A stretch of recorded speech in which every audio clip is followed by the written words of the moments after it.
గులాబ్ జామ్ ఎలా తయారు చేయాలో చూద్దాం. ముందుగా ప్లేట్లో కట్ చేసుకున్న పిండి వేసుకుని లైట్గా తడి చేసుకుంటా కలుపుకోవాలి. గట్టిగా కలుపుకోవాలి. పిండి ఉండొచ్చేలాగా కలుపుకుని ఒక 20 నిమిషాలు దాన్ని బాగా నాననివ్వాలి. చపాతీ ముద్దలో గట్టిగా కలుపుకొని నీళ్ళు చల్లుతా కలుపుకోవాలి. ఒకేసారి పోసేయకుండా చపాతీ ముద్దలో నాననివ్వాలి ఒక 20 నిమిషాలు.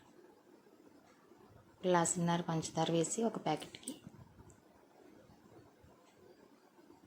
గ్లాసున్నర పంచదార వేసుకుని గ్లాసున్నర పంచదార వేసుకున్నాం. కొంచెం యాలక్కాయ పొడి వేసుకున్నాం. 2 వేసుకుని పొయ్యి మీద పెట్టుకుని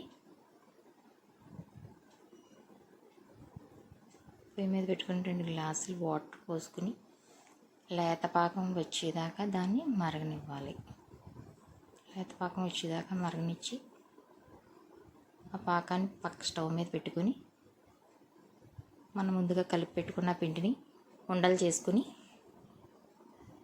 రెడీగా పెట్టుకోవాలి. ఉండలన్నీ చేసుకుని రెడీగా పెట్టుకుని డీప్ ఫ్రైస్ ఉండలన్నీ చేసుకుని రెడీగా పెట్టుకుని రౌండ్గా వచ్చేలా చేసుకోవాలి. చేతికి ఆయిల్ రాసుకుంటే బాగా వస్తుంది. డీప్ ఫ్రైకి సరిపడ్డ ఆయిల్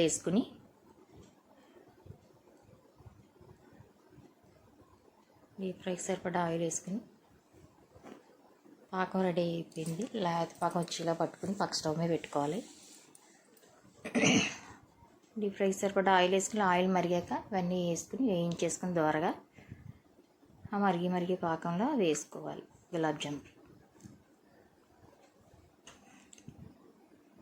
బ్రౌన్ కలర్ వచ్చేదాకా ఫ్రై చేయాలి. వీటిని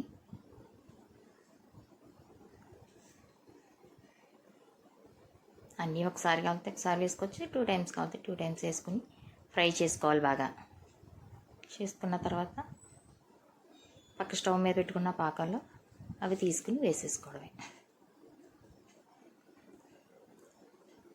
వేడి గులాబ్ జామ్స్ రెడీ.